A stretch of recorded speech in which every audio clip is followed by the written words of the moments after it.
everyone. Welcome to the inaugural episode of Vega Insights. So Vega Insights is a series where we discuss innovations in imaging informatics and artificial intelligence.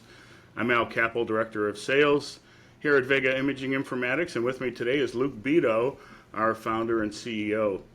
So Vega is a leader in helping imaging providers leverage their data assets to contribute to the innovation of medical imaging AI.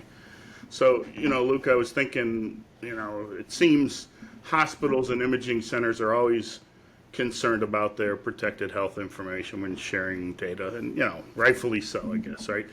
From the outside looking in, it seems there's a lot of debate on whether organizations should contribute data for AI development or refrain altogether for those types of activities to protect the patient privacy. I was wondering what your thoughts are on that. Sure. So, I think it's very important for every organization to take a fresh look at their strategies for the secondary use of their data and develop strategies that include a component for doing the best they can to protect their patient's privacy, and another component on doing the best they can to contribute to innovation. The two are not mutually exclusive things. The same strategy can include safeguards and policies and procedures that support both of those very important initiatives, the privacy side and the contributing to the innovation. I think many organizations have stances on this that date back many years, even prior to this big AI boom and the demand for data and the need for better and more important imaging data to build these imaging AI tools. And so in many cases, I think some of the policies and stances that organizations have are outdated. It's just time to take a fresh look at it. So if you're an organization that has always done it one way, it's never too late to take a fresh look at it. There are a lot of organizations out there that just have never really developed a strategy like this, and they might have just some basic questions such as, well, we're accustomed to the mindset that we should really only be using this data for clinical purposes. It's been drilled into their heads that we need to minimize any other access, any other secondary use of the data outside of the direct clinical care path that's needed for each individual study. And really, that's not the right way to think about the data assets that your organization has. The data can be used to contribute to a lot of important innovation after the direct care path has been completed for that study. And so you shouldn't think of your studies as, okay, these studies were done on this date and now we're just storing them just to maintain our state retention requirement. And after that, we'll be happy to delete these studies and get them off our hands. That's not the mindset that organizations need to have. And I'll explain why that is. So in today's world of AI development, the data is just so important. High quality data, diverse data that truly represents every patient in the US, every patient in the world. And if we only have a few organizations or a few states or communities contributing the data to these training models, we're going to wind up with biased AI models. And you read a lot about this, in the publications and in articles online, worries that some of the AI that's in production today has significant biases. There's a study that was just released regarding pediatric data, and less than 1% of the data that's going into training models today is from pediatric patients. And so certainly that's not good for the pediatric community of patients. Same could be said for minority races and ethnicities. There's a shortage of that type of data in the training models, and so organizations that operate in areas where there's higher numbers of minority races and ethnicities, they should be especially interested in helping to contribute data so that the patients in their community can be properly represented in these models that are going to be, the future of medical imaging. So, but organizations might wonder, well, what is the pathway? Are we allowed to do this? I mean, it seems like we've been told that, because of HIPAA, we can't do anything with this data besides the direct care path. And I think a part of it is just educating the community that there is a pathway to create a safe and HIPAA-compliant, de-identified copy of the medical imaging studies, and allowing those studies to be used for subsequent purposes, such as training an AI model or testing it out for regulatory purposes. So, Right. Organizations that are performing the imaging, they already have an understanding that they are the custodian of records. I think it needs to be reinforced that they are the owner of those records.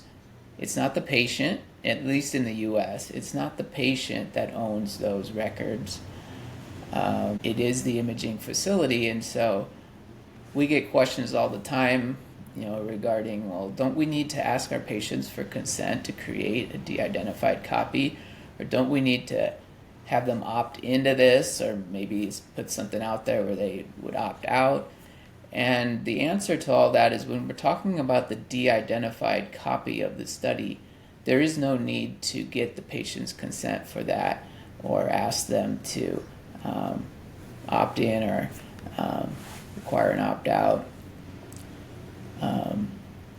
So as long as you're following the correct de-identification pathway that the Department of Health and Human Services has put forth, there is a safe and HIPAA-compliant way to do this.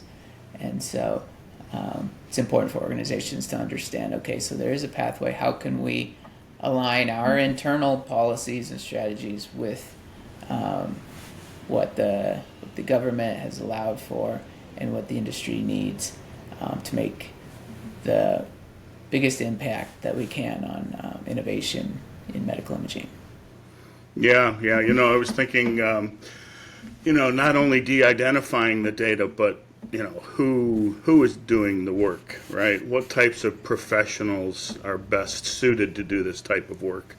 And I think we have some of the best professionals to do that, and you could probably expand on that a little bit, more than I, for sure. But the CIIPs and folks like that, with a lot, not just the designation, but the experience in handling the data, de-identifying it, and knowing what to do with it, and that kind of thing, right?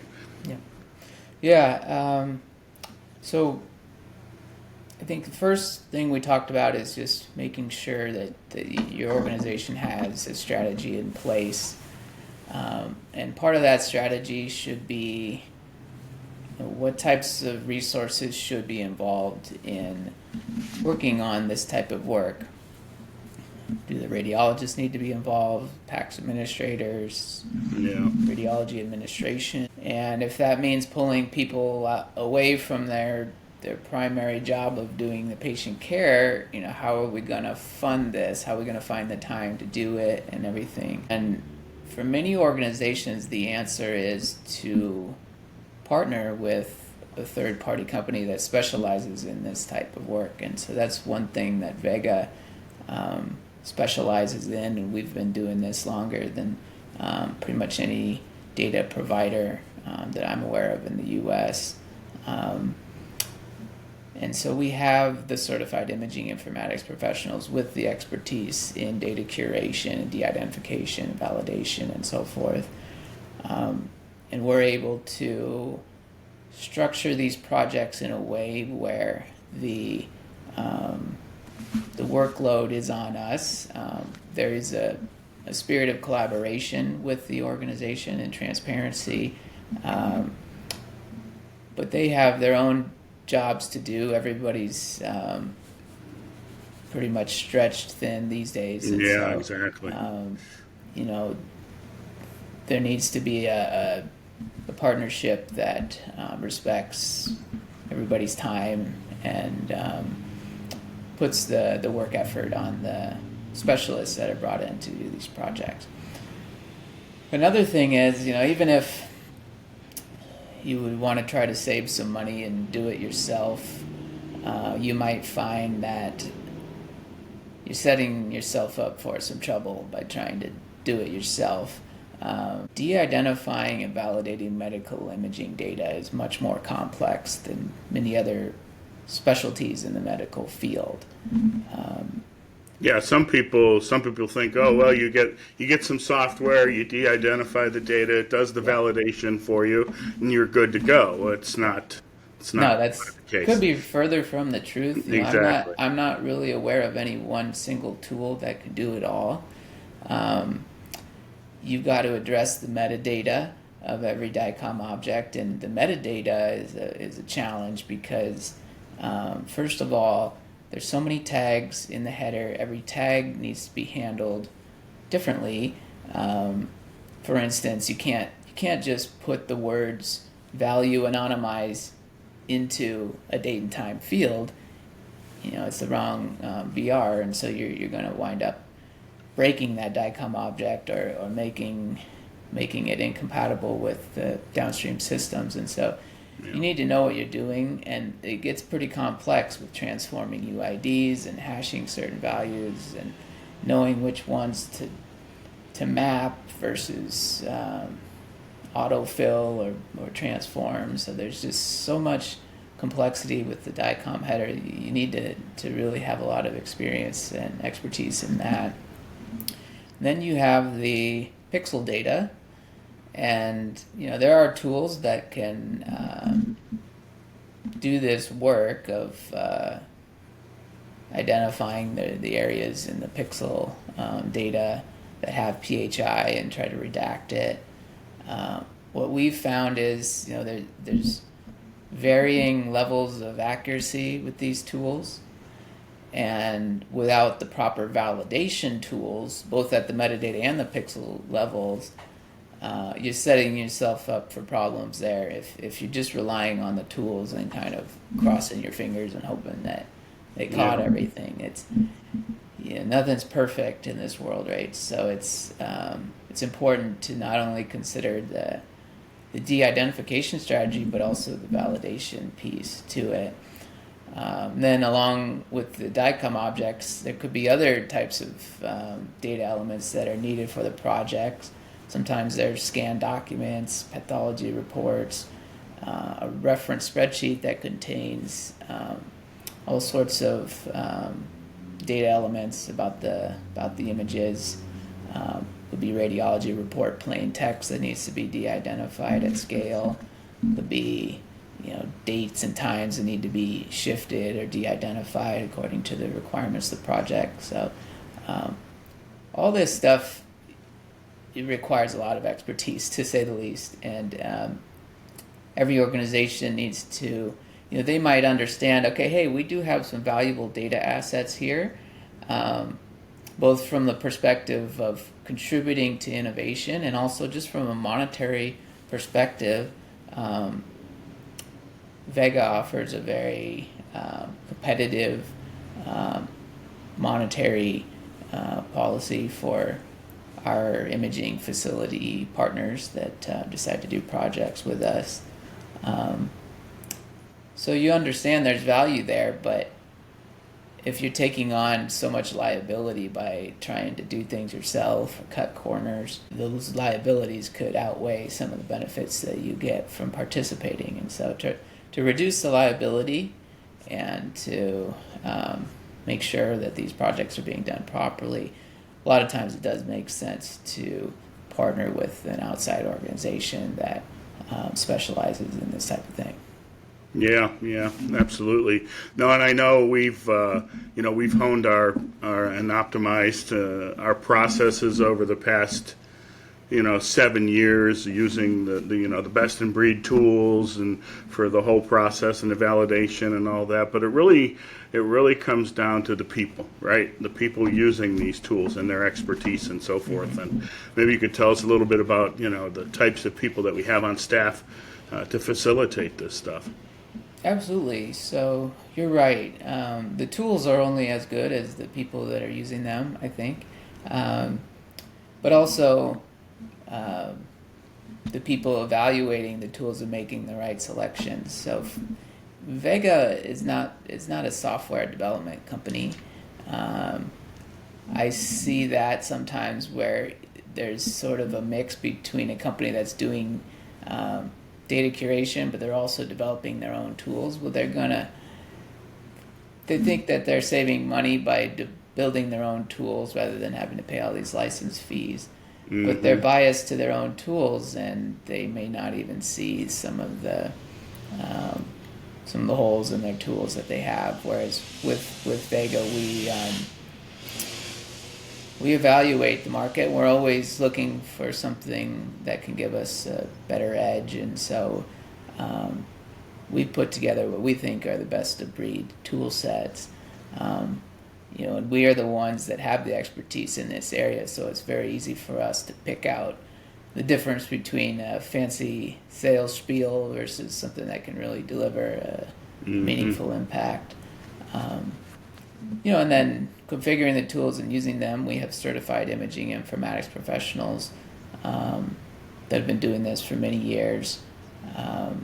We also have supporting team members that have different backgrounds, some with cybersecurity, education and experience, pharmaceutical education and experience, research. So we have a very well-rounded team here at Vega, and it's enabled us to be very successful in this space and achieve success with projects that I think would be challenging for many organizations. Yeah, absolutely. Yeah, I tell you, it's been very informative, and appreciate your input in that, and it's really illustrated the importance of sharing the imaging data. Sharing is caring, as they say, right? That's right. Don't be afraid to work with a team like us. We want to work with you to improve patient care globally. So that's why we do what we do. We love what we do, and we hope you reach out to us to get some more information, schedule time to meet with us, a consultation and so forth. And feel free to please visit our website at vegainformatics.com for more information. And that'll conclude today's video.